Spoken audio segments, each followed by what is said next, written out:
Tagovailoa trying to make up for it. Fires to the end zone. Touchdown!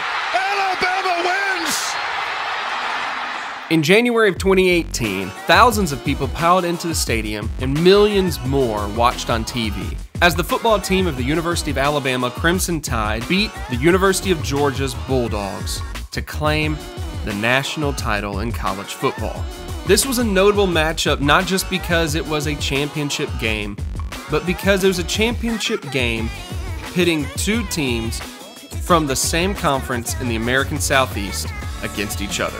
The love of college football is perhaps the craziest cultural thing that the American Southeast has going for it. On Saturdays in the fall, thousands of Americans all across the country pile onto college campuses to watch college football. On those days, the population of tiny college towns explode, growing exponentially for a small period of time as fans come to support their teams. In particular, it is something that those of us in the Southeast are just expected to grow up doing and appreciating.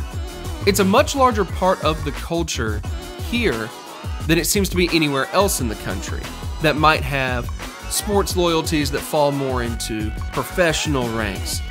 And even other large notable college football programs, looking at Ohio State or Penn State or USC, fall into areas of the country where unless you support those big-time teams, you don't see the same amount of fervor from fans in the rest of the conferences. Top to bottom, there's something about the Southeastern Conference in which fans live for their team. It is an obsession. You can have sellout crowds of 80,000 plus people for a team that might only win 6 or 7 games in one season. Those tiny college towns whose populations grow exponentially on Saturdays in the fall hint at a deep-lying issue in the heart of all people, that we want to be a part of something bigger than just ourselves. College football itself is a ridiculous concept. Adults spend so much of their time analyzing the performances of college students and getting mad at them when they don't do what they're supposed to do. Imagine 50 or 60-year-old men going into classrooms and screaming in the face of 20-year-old students when they don't perform well enough on a test. Now that might be a bit of a stretch considering these people that go to sporting events do pay for their tickets, which then do support the athletic department, which then of course pays for the scholarships of the players. So these fans are sort of invested in that sort of monetary way. Not only that, but the governing body of college athletics is, well, probably corrupt if you listen to the conspiracy theorists. At the very least, they're big fans of making as much money as possible for themselves, and they really hate the idea of any of those college students who are out there playing the game seeing any of the revenue that the sport brings in. There are slews of rules, slews, I tell you, that dictate what sort of benefits a player can and cannot receive in order to protect their amateur eligibility. Not a whole lot of people want to admit it because they want to protect amateurism, but money is a massive driving force behind college athletics. It is a multi-billion-dollar industry in which TV deals alone pay out hundreds of millions of dollars to conferences and schools every single season. Look at the top team in college football right now, the Alabama Crimson Tide. This is a team that is big enough and rich enough to be able to hire an entire crew of non-coaching analysts who might be able to take coaching jobs at most other schools across the country. Check out this little clip from when Alabama and Florida State played each other to begin the season. Part of the gigantic staff that Saban has, he's almost bottomless resources available to hire quality control guys and consultants. It's really sort of the hidden arms race in college football. And Fisher says on their side, you got to try to keep up. Look at the squadron up there. This is well beyond, obviously, the guys who are officially assistant coaches. You got Dan Werner, who could be an offensive coordinator a lot of places. He's got a background in Ole Miss. I counted 15 in that other. It's a little emptier in the Noles side. About 9 or 10. 9? Urban Meyer at Ohio State, he's got a lot of those guys too. That's what the top programs who really have endless resources to contribute. That's the kind of brain power they bring. Before I go any further, I just want to make sure it's clear, this is not an attack on the Alabama Crimson Tide. You heard them mention in that clip how many top programs across the country are in the same situation, hiring coaches from other teams in order to be non-coaches at their programs and help them win titles. It's a nationwide thing. Alabama, having just won the national title, is the reason why I'm bringing them up as the primary example right now. Alabama spends a lot of money in order to win. There are reported estimates that their entire coaching staff makes around $18 million, and about $11.125 million of that goes just to head coach Nick Saban. And you can argue in defense of the fact that the players get a free education and they do have an opportunity that may not be afforded to them if they had not qualified for academic scholarships. And all of that makes sense. All of that is good. But you can't look at statistics like that and honestly say that money doesn't play a massive, massive role in the current state of college athletics. Those that have the money do tend to succeed much more so than those that don't. While a lot of the bigger budget teams made it into the top 10, or especially the top 4 that then compete for a national title, you had a smaller budget team like the University of Central Florida go completely undefeated and not even be given serious consideration just because, well, they're in a smaller conference and they don't play the same caliber of team. Even though they went on to beat Southeastern Conference opponent Auburn in a bowl game this past postseason. Since 1998, the football national title has been decided by a strange Illuminati-style organization known as the Bowl Championship Series, or BCS. Before that, basically anyone who could convince a public poll to vote them as the #1 team in the country could claim a national title. All other sports, including professional football, have a tournament with a decent amount of qualifying teams in relation to the amount of teams eligible to qualify. So why not college football? That's because at this point in time, there are 128 teams in the top division of college football who are eligible to win a national title. So an accurate tournament would need to feature at least 60 teams. And that's chaotic to organize with the grand scale that football takes up. But the kicker in all of this is that for the time in which the BCS has been around, 20 years, championships have been divided up between 12 teams. And really, if you go all the way back to 1992, you don't see any new names pop up in that list of national title champions or contenders. Let's just take a quick moment and look back throughout all of history and count it up. 3 different teams can claim national titles in the 4-team playoff era that began just 4 years ago. 11 teams claim titles in the BCS era that began in the 1990s. This includes the University of Southern California, whose title was vacated due to rules violations. 31 different teams claim national titles in the poll era, which is where the national champion was determined by national poll voters at the end of the season. That started in 1936. That means in the past 82 years, 31 teams claim national titles. So let's just do the math real quick on how many teams have been eligible to qualify for a national championship and how many teams have actually won a national championship in the last 25 years. 14 out of 129 programs claim national titles, which roughly means about 11% of eligible programs can lay claim to a title. If we started the BCS era that began in 1998, 11 teams claim titles. That narrows it down to about a top 9% of teams that claim titles. Now, these numbers aren't totally accurate because the total number of teams has grown and changed over the past 20-something years. Younger programs have grown enough to be upgraded to the top tier in college football and therefore be eligible for the title. So it hasn't always been 129 eligible teams over that span of time.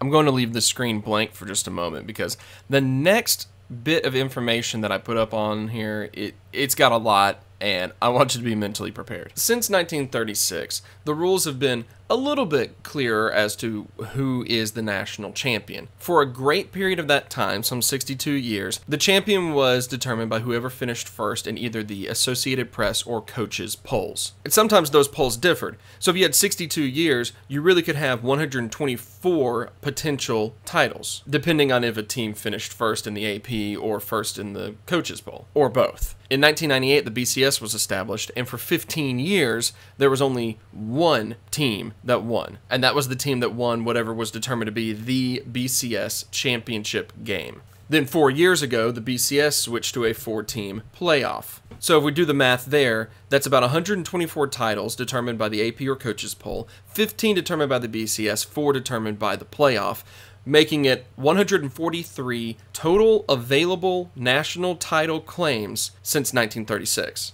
31 schools out of 129 that currently exist. That number hasn't always been the same. Some teams drop, some teams come up. But 31 teams claim those 143 titles over the years. 20 of those schools are repeat champions, either AP champions, coaches poll champions, BCS champions, or playoff champions. In fact, the BCS and the playoff have yet to give us a team that has not already claimed either an AP or a coaches poll title. 102 titles are claimed by 20 schools through the AP, coaches, BCS, or playoff titles available. Which means that if there were 143 available titles over the years, then 71% of them are claimed by only 20 schools. 20 schools is really only about 6.5% of the 129 schools that are currently in Division I Football Bowl Championship Series, whatever it's called.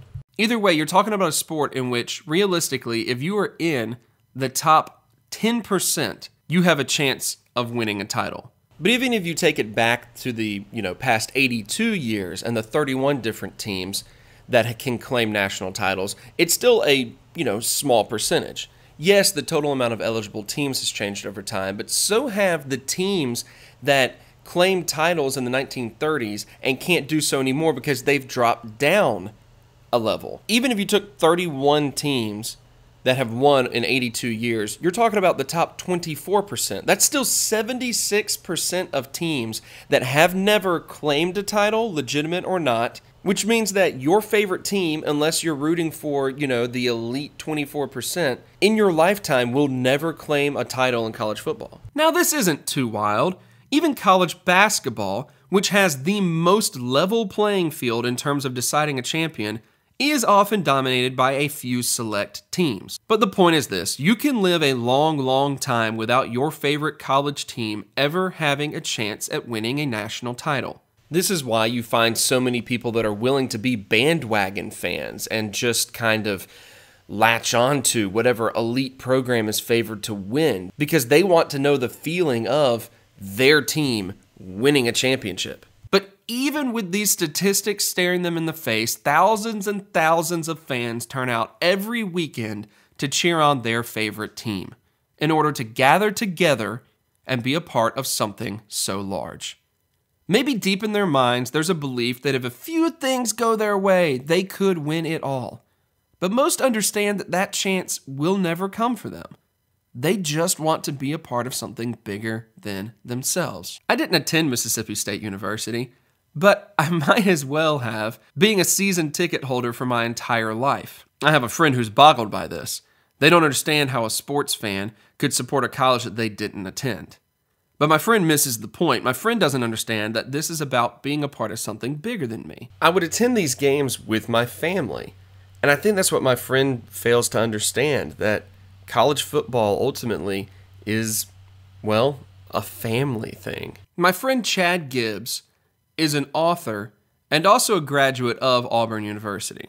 Chad's first book was entitled God and Football.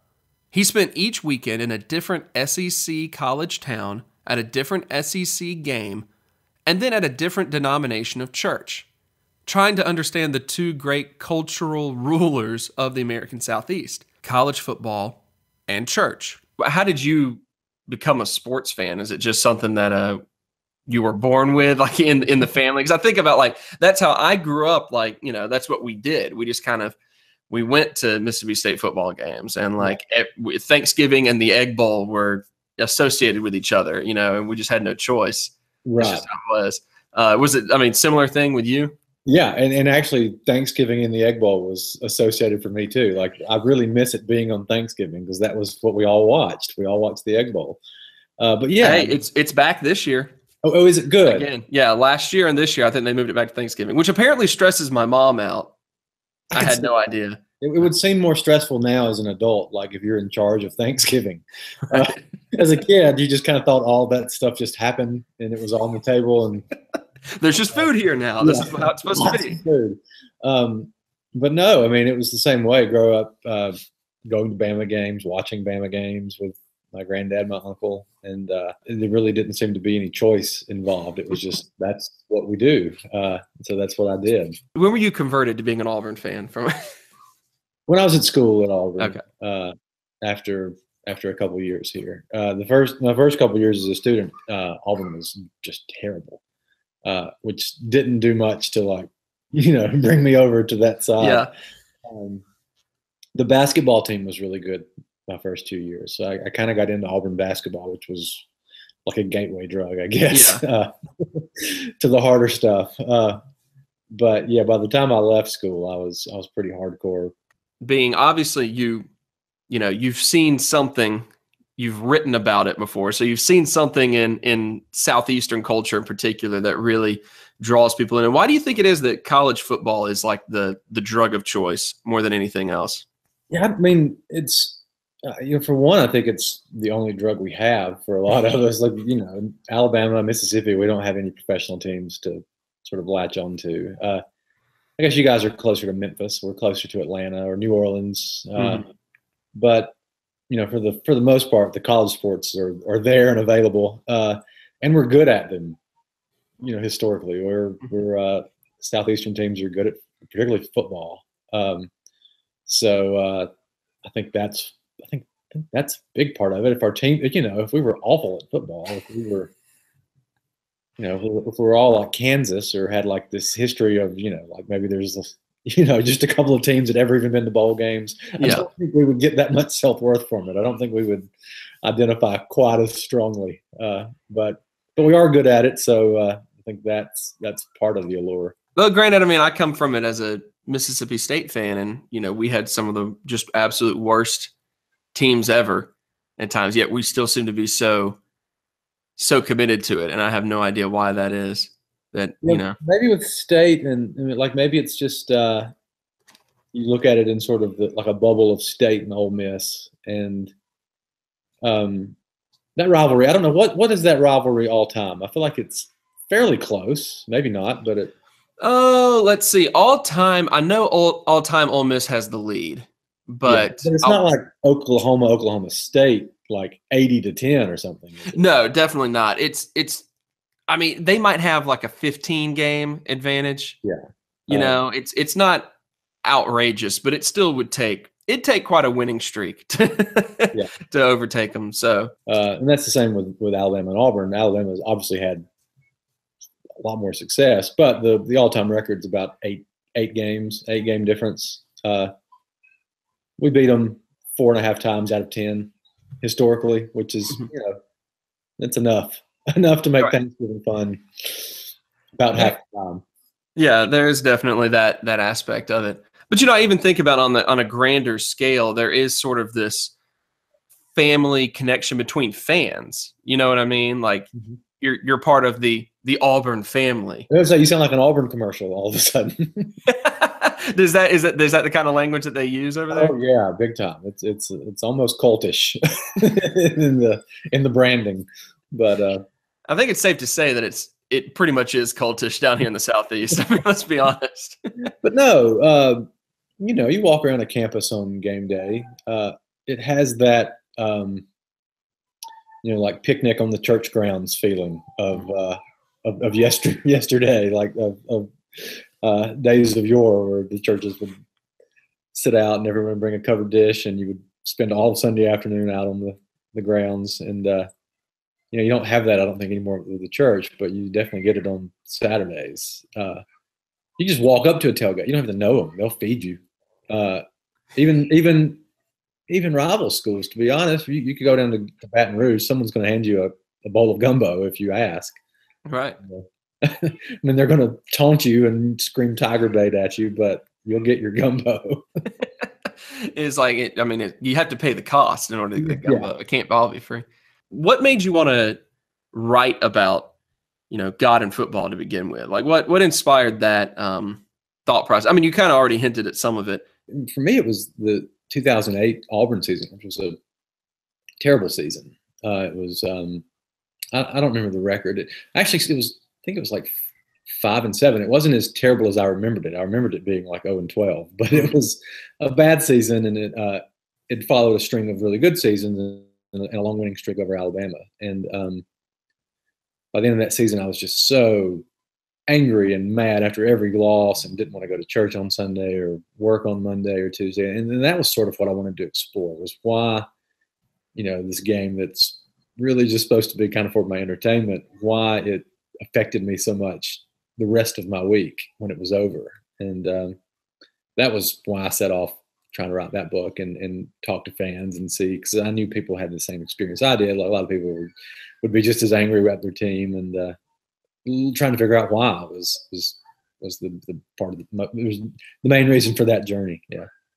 It all ended up being just tied to like finding my self-worth in strange things like a college football team. When Auburn would win, I would feel really good about myself.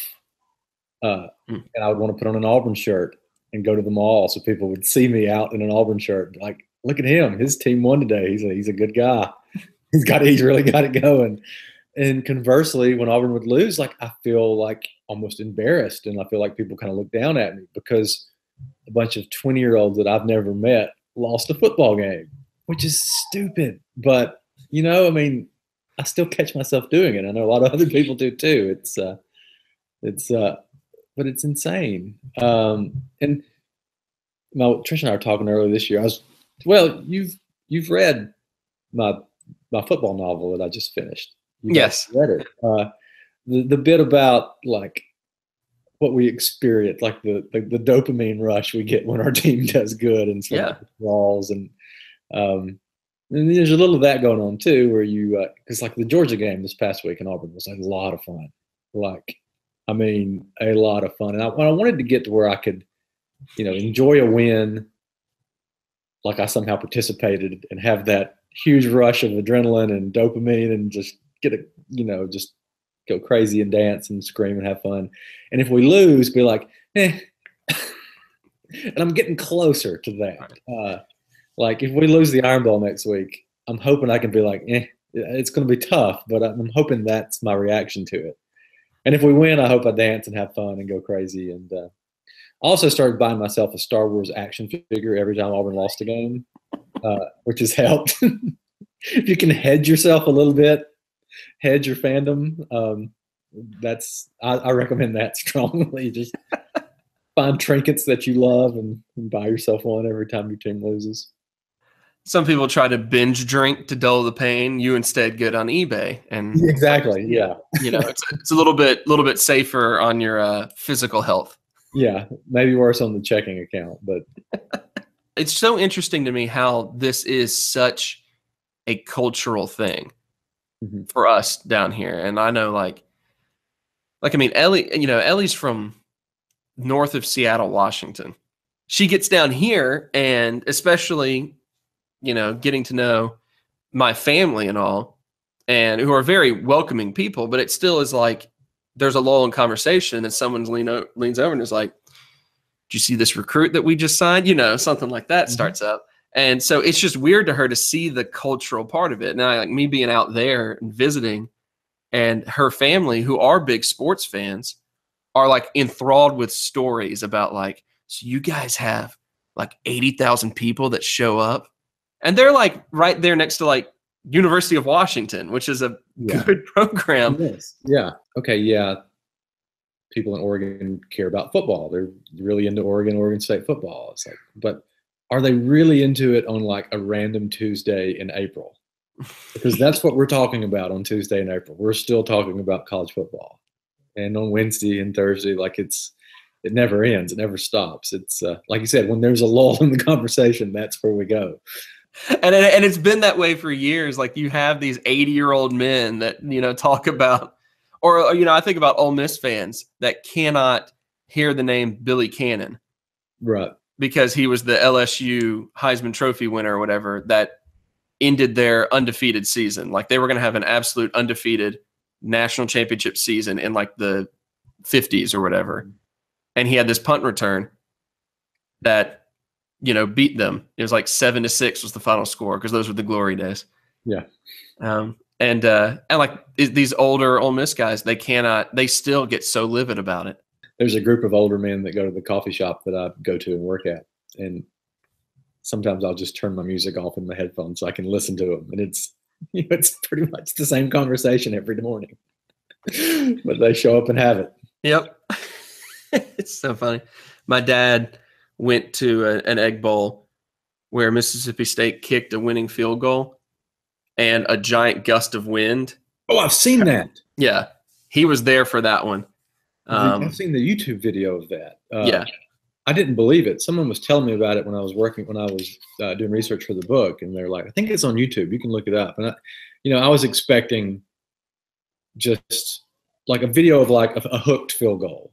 That looks like it's good, and the last minute kind of just keeps going. Like this thing just stops in midair and comes back the other direction. Yeah, I think it was held here in Jackson. I think it was held at the stadium. I think it happened there. Like my dad was there, and it's one of those he still can't talk about. 2nd and 7. Fitzgerald keeps it and gets a big hit. Gain 2, maybe 3 yards. Breland speaks, and Fitzgerald is hurting.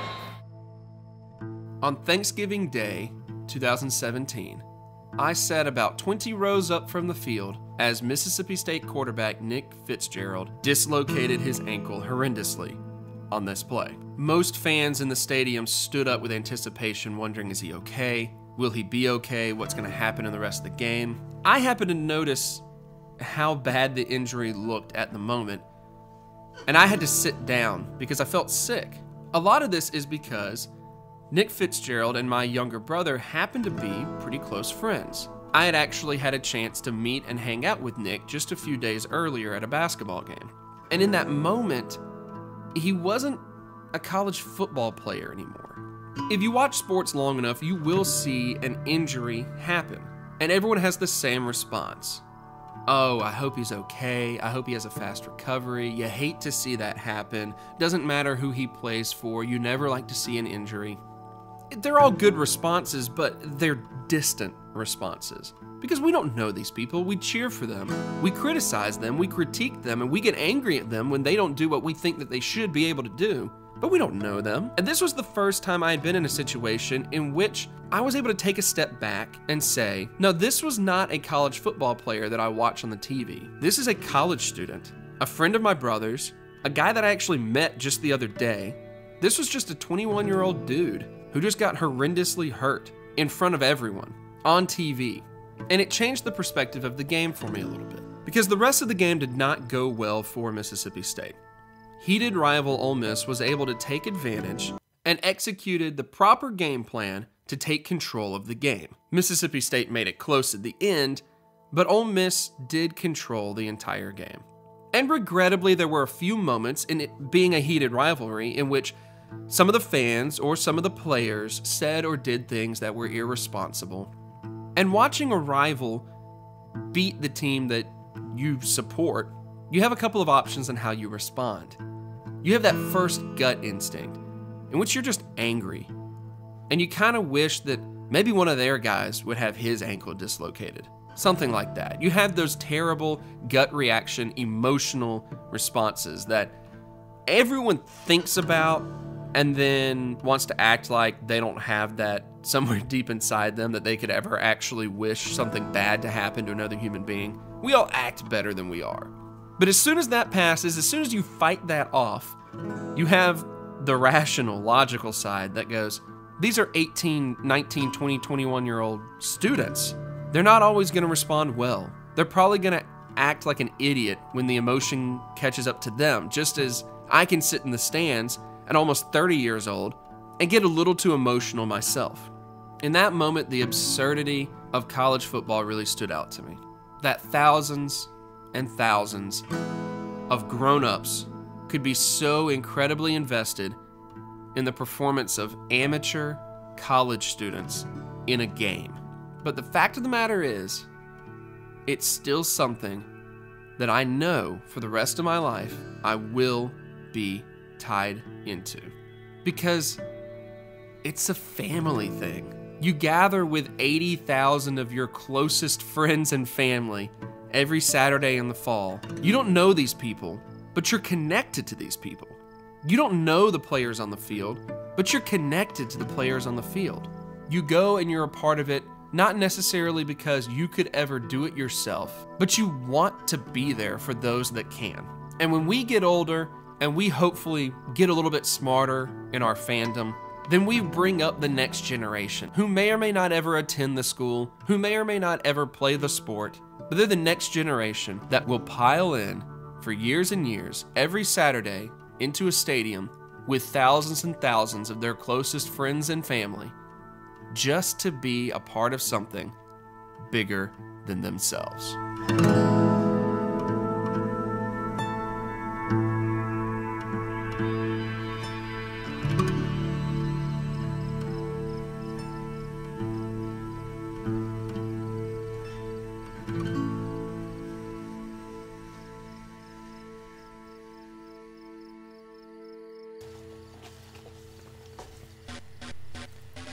Here's the part where I give credit to everyone that I stole video footage from. ESPN/ABC/Disney owns most of the game footage that was used in this video, and because of that, they'll end up having the copyright claim that lands them any ad money made off of the video. Because if there's one thing that ESPN, ABC, Disney need more of, it's money. SECFootballVids is the name of a solid YouTube channel that compiled a lot of the footage. They like to put together top play highlight videos every week, and if you like highlight videos, then be sure to check out SECFootballVids. It's a good channel. Hail State Productions is the official video production team of Mississippi State University. They do incredible quality work, and I hope they don't mind that I borrowed some of it. I tried to get in touch with them about it, but they never actually got back to me. Chad Gibbs appears courtesy of Zondervan Publishing. No, I'm just kidding. I don't even think he realized that we were recording the conversation. Finally, a lot of the Mississippi State versus LSU game day footage, including the footage of that adorable baby featured in it, belongs to me. I'm your friend Joseph Craven. Thank you for watching.